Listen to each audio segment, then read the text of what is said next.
What is going on, YouTube and Y'all Squad? This is your boy, Yocrates. This is your review for Belle Collector Season 5, Episode 1. I know I'm late, don't worry about it, but we here. All right, praise the Lord.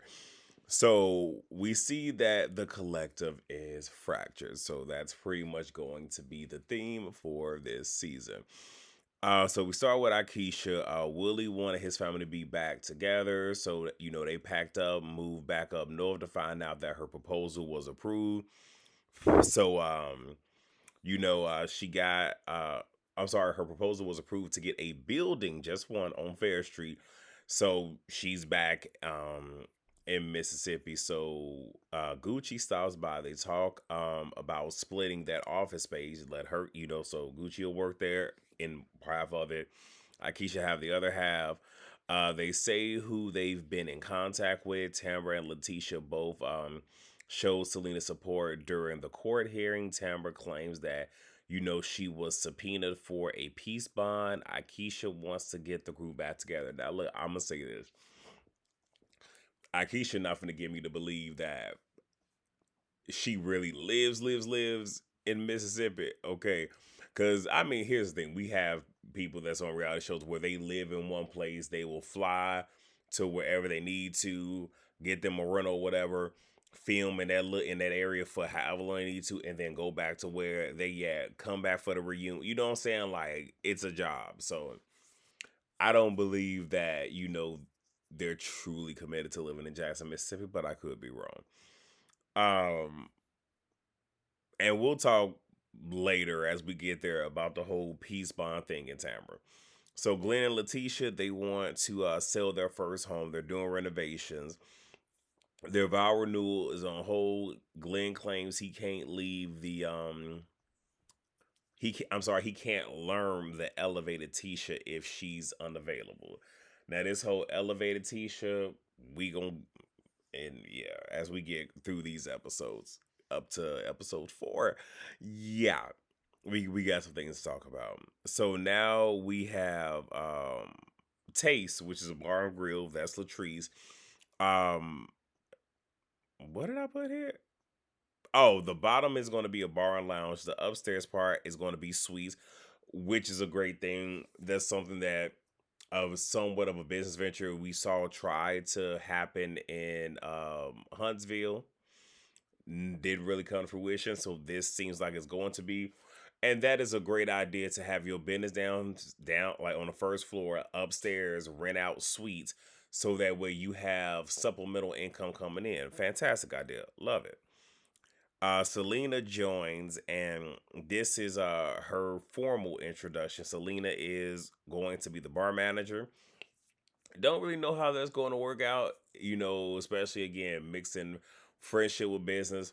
Cause like I said, I do business with my friends, but I do my best to make sure that we have contracts in place when we are doing business with each other. Because at the end of the day, business is business, friendship is friendship, and I want to make sure that we keep each other honest to where, because I don't ever want business to mess up friendship.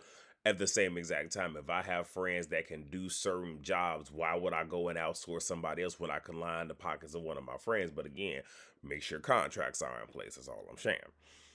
So Latrice and Cliff have been going back and forth over this venture and her Goddess Limbs building. And it's looking like the bar and grill is probably going to be finished before her actual Goddess Limbs. But we'll see. Selena is engaged to a man named Michael. We'll hear more about that in, following episodes. I think it, I think it's probably episode 2. It could be. Is it this episode? No, I think it's episode 2. Anyway, uh, they talk about the court situation and the peace bond has been, knocked down to a no contact order. I think that is pretty much it with that. See, look, I done turned the page and I can't get my dang on notebook to work. Let me see. We get Marie and the kids. So her lupus is in remission. That's great. She's lost 50 pounds because, she's not on prednisone. Now, look, y'all, I know all about that prednisone. If y'all recall with me on the Whether You Like It or Not panel, there was, because wasn't it Easter weekend? Because it was like the 31st of March, if I'm not mistaken. Yep, it was. It was 31st of March. It was a Sunday. So I have been on prednisone for a little over a week. And like when I tell you, like my blood sugar had went through the roof. I was vastly dehydrated, amongst other things. I was at work. Oh, and I also I really couldn't eat. Like for whatever reason, I could not keep like I really couldn't consume meat and dairy because I'll take a couple of bites of something and want to throw it up. Fruits and vegetables I can keep down, no problem. What's the weirdest thing? Lightheaded, fatigue, the whole shebang. And what happened is I had developed stress induced eczema. Never had eczema before. So in order to combat the eczema, because it was bad, it was covering over 75% of my body. Luckily, not my face, praise God. But they put me on prednisone. It was the prednisone that just sent my body all out of whack to the point where that Sunday, March 31st, I'm at work because I worked the weekends, not anymore. That's great. I start chugging on some water and it goes down and my body is letting me know it's about to come back up and I'm literally throwing up, water and bile. And it was after that I'm like, okay, well I work in a hospital, so let me just finish up my shift. Went and to the ER and whatnot. They tested me and whatnot. Saw that kidney injury, blah blah blah, blah blah blah. But that's why that following Monday, April 1st. I know some of y'all might have thought it was an April Fool's show, but it wasn't. That's why I wasn't on the panel. It was because of the prednisone, and they had me doing like a step tier dosage where for 5 days I was supposed to take 40 milligrams, then the next 5 days 30, the next 5 20, the next day 10. I think I only made it to like the first couple of rounds of 30 before I ended up in the hospital for that. So when she said prednisone, I'm like, baby, I mean, again, I don't know what she was on it for. I know what I was on it for, and I'm like, I know the feeling. One of the few times I didn't, I had a we hear moment with Marie. But anyway, let me see. Latanya and Marie joined her. They want to invite her to a party. Uh, I'm sorry, not who it. Well, her cousin's joining Latanya. I forget who the other cousin is. I put Marie down, and I think it might have been Maria, maybe. But want to invite her to a party, but their cousin Netta has an issue with it. And Netta, we found out, used to be a stripper, and Marie helped her turn her life around. So, Marie tried to figure like, well, what's really good? Because this is crazy to me. The girls feel that, they feel that Marie feels that, like they aren't as successful as she is. And, they feel embarrassed and, they want to be included. Right then, again, here I am having another I'm here with you moment with Marie because I tend to get that with my relatives. Mind you, it's not even from the perspective of who makes the most money because I'm pretty sure some of them probably make more than me. But I have a piece in my life that many of them don't have. I have done the work, like literally confronting my demons, still doing it, becoming the best version of myself as possible. And if I don't feel like being somewhere, I don't go. If I feel that my piece is going to be compromised, or I'm probably going to be not necessarily pulled out of character, but have to summon a personality that probably wouldn't serve me in that moment, I don't go. And if I can, especially if I catch the plays and I see what's building up, I'll leave before things get to a certain point. But it's to the point where with most of my relatives, I just don't come to any family function because it's not even worth it. Where I had to sit here, mentally prepare, figure out my exit strategy if things go left, and all of this other stuff. To where they haven't said it to me, but again, people talk, things get back to me to where I've heard one of my cousins, say to someone else that yeah, y'all think he better than everybody. And y'all ain't never said that, which is clear that you feel that I'm better than you for whatever reason, though you have more than me. You feel that I am better. So this is nothing but projection. It's something that you need to reconcile within yourself. That's what Marie is dealing with. And I get it. Marie feels a certain way where it's just like, I ain't even did nothing. Hell, I even tried to help y'all. Like I put all y'all on. She even asked one of her cousins, like, "Don't you work for me, right?"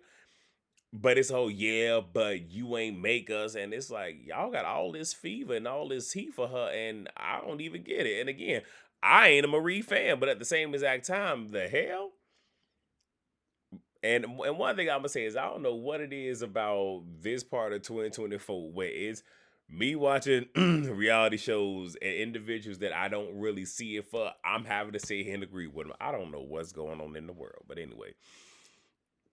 But Marie is going to at some point meet with Netta, and they gonna hash this thing out. So now we get oh, I forgot to mention in the very first scene that Aikisha wanted to do a collective correction, try to get the girls on the same page, which is a good idea. And this is actually something that Real Housewives of Beverly Hills did last season, where they sat down and pretty much, for what is worth, aired out what had gone on in the because it was real bad.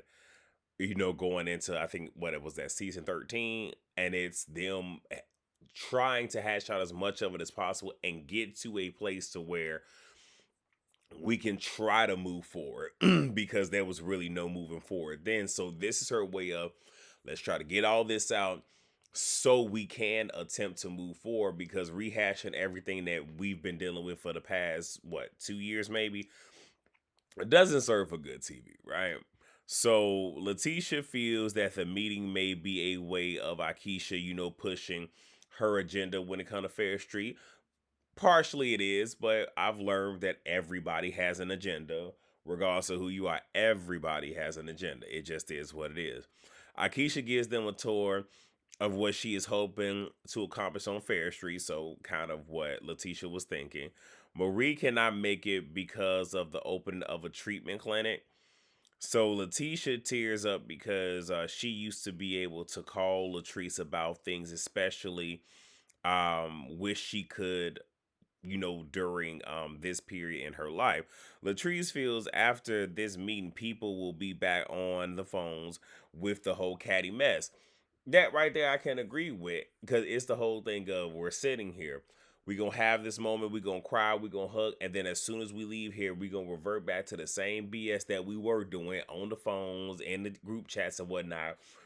And we're going to be right back here. Like, what is the result? I can appreciate the fact that Latrice even admitted in saying that she does it too. So give her that.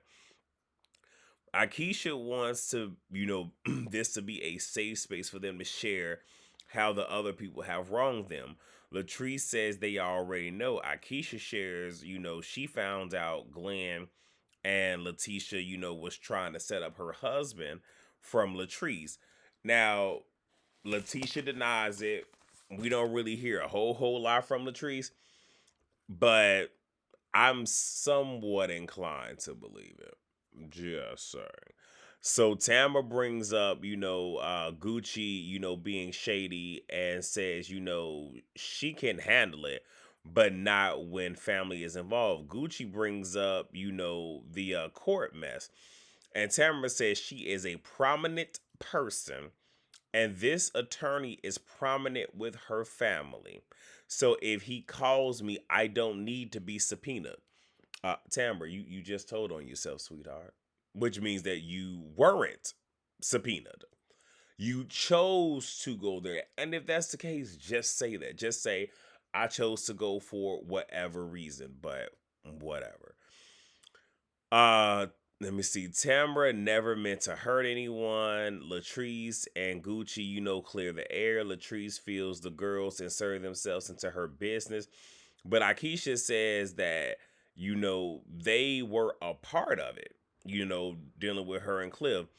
And Letitia says, and I'm sorry, before I go into what Letitia said, and I understand what Akeisha's saying, it's just like, ultimately, we can't comment on something that we ain't seeing.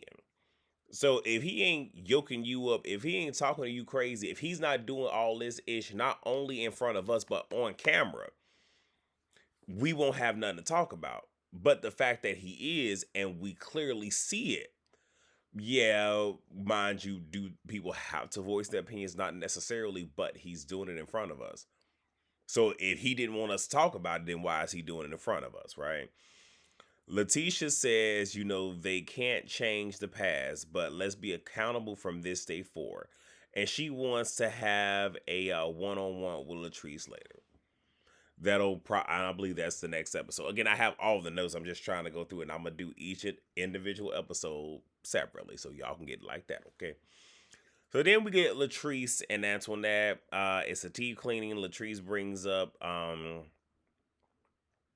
wait Akeisha possibly needing funding for the Fair Street project, and I'm even sitting back like, where'd that come from? I didn't hear Akeisha say anything like that, and I'm gonna keep it a buck. I have not watched season one since season one aired, and I might have to go back. But I'm not gonna lie to you, I really did not like the energy between Antoinette and Latrice. I like Latrice, but I feel like Latrice would always use Antoinette or other people to kind of say what it is that she want to say. And it's almost like, correct me if I'm wrong, y'all, I get the feeling that Latrice don't always know how to stand on her own. Because especially with this season and these first four episodes, because I've watched all four, I have my notes, it's she always needs to bring a plus one rather than coming in by herself. Now, I get it. There's conflict with her and some of the other Bells, but it's, you can't stand on your own 2 feet. I'm just saying it gives that. And I even saw some of that in season one and just how catty and messy those two were. Was it funny? Yes. But to have Antoinette talking about businesses and how, this group can affect it, you weren't doing that great of a job season one with how you portrayed yourself, what and who you brought onto this show. Just being honest. But what do I know? I'm just a reviewer. So Antoinette asked about a GoFundMe. And again, like, who said something about a GoFundMe? So they talk about Letitia and Antoinette. I'm sorry, they talk about Letitia and Antoinette feels a way about her, saying that, she was flirting with Glenn. All this going back to season one. And Latrice wants to bring Antoinette back around the group, pretty much as a friend of. And I mean, that's pretty much episode one. I kind of wonder, like, ultimately, like, what is the reason for her coming back? What unfinished business? Because she didn't come back for seasons 2 and 3. Season 4, well, technically, from what I guess, what's the Carlos King said, this is technically season 4, but again, I'm just say season 5. Like, she hasn't been back since season 1, and now you're back. I just wonder why, but we shall see. So that is all that I have. Happy Gobble Gobble Day to all of you. And I will be back for episode 2 in 3, 2, and 1.